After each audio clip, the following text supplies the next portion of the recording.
ঈদযাত্রার শেষ মুহূর্তে ট্রেনের ছাদে রওনা দিয়েছেন অনেকে। বাসে টিকিট সিন্ডিকেটে জিম্মি যাত্রীরা, আর লঞ্চে তোলা হচ্ছে অতিরিক্ত যাত্রী। এসব অভিযোগে পরিবহন কর্মীদের সঙ্গে কথার যুদ্ধে জড়িয়েছেন ঘরমুখী মানুষ। তবে বড় কোনো সংকট নেই জানিয়ে প্রতিমন্ত্রী বলছেন, অভিযোগ পেলেই ব্যবস্থা নেওয়া হচ্ছে।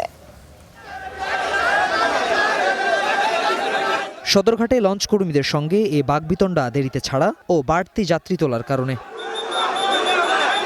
পরে কোস্টগার্ডের হস্তক্ষেপে শান্ত হয় পরিস্থিতি। অভিযোগ, অতিরিক্ত যাত্রী তোলায় ঝুঁকিতে পড়েছেন তারা।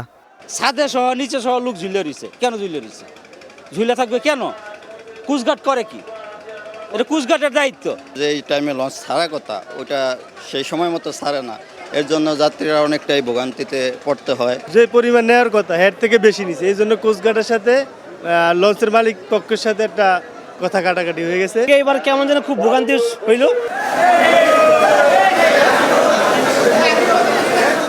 তাই এলো ইনোভার, যেন আপনি লাইফে থাকেন রেডি প্রতিদিন।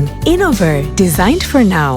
কমলাপুরেও শেষ মুহূর্তে সিট না পেয়ে ট্রেনের ছাদে উঠেছেন অনেকে। তবে তা বন্ধে চোখে পড়েনি কোনো উদ্যোগ। প্রশাসন যে আছে, কর্তৃপক্ষ আছে, খুব স্ট্রংলি এটা হ্যান্ডেলিং করতে হবে যাতে ছাদের উপর না উঠতে পারে। 7:45 ছাড়ার কথা, এখনো 8টা সাড়ে 8টার উপরে বাজে, কিন্তু এখনো ছাড়ে নাই। তবে দিনের শুরুতে চাপ থাকলেও পরে সে দুর্ভোগ চোখে পড়েনি আন্তঃনগর ট্রেনে। প্রায় সব ট্রেনই ছেড়েছে সূচি মেনে। কোন কোন ট্রেন বিলম্বে ছাড়ছে এবং সেক্ষেত্রে যাত্রীদের সাথে আমরা কথা বলেছি। মূলত আমরা দেখেছি যে দুটি ট্রেনের সময় বিপর্যয় ঘটেছে। একটা হচ্ছে একতা, আরেকটা হচ্ছে নীলসাগর। এছাড়া বাকি যে ট্রেনের যে সময়সূচিগুলি ছিল সেগুলি শিডিউল টাইমে ট্রেনগুলি সেরে যাচ্ছে। ভোগান্তি ছিল সড়ক পথেও।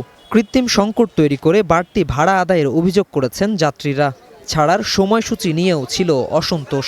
টিকিট তো পাচ্ছি না, বলে টিকিট নাই, আর দামও বেশি আছে। 10টার টিকিট আর 10:30 বাজে এখনো গাড়ি আইতেছে। তারা তো জিগেলে টিকিট নাই। এখন তো আমরা তো যাত্রীরা বিভ্রান্তির মধ্যে পড়ে গেছি। এই পর্যন্ত এমন কেউ আমাকে ডাইরেক্ট বলে নাই, অভিযোগ করে নাই আমাদের কাছে এসে, বা আমাদের কোনো কর্মকর্তা বা আমাদেরকেও যে তিনি দ্বিগুণটি ভাড়া দিয়ে যাচ্ছেন। শেষ মুহূর্তের যাত্রায় প্রশাসনিক নজরদারি বাড়ানোর পাশাপাশি চাওয়া হয়েছে অসাধু ব্যবসায়ীদের বিরুদ্ধে কড়া ব্যবস্থা। শাহনুর ইসলাম, স্টার নিউজ, ঢাকা।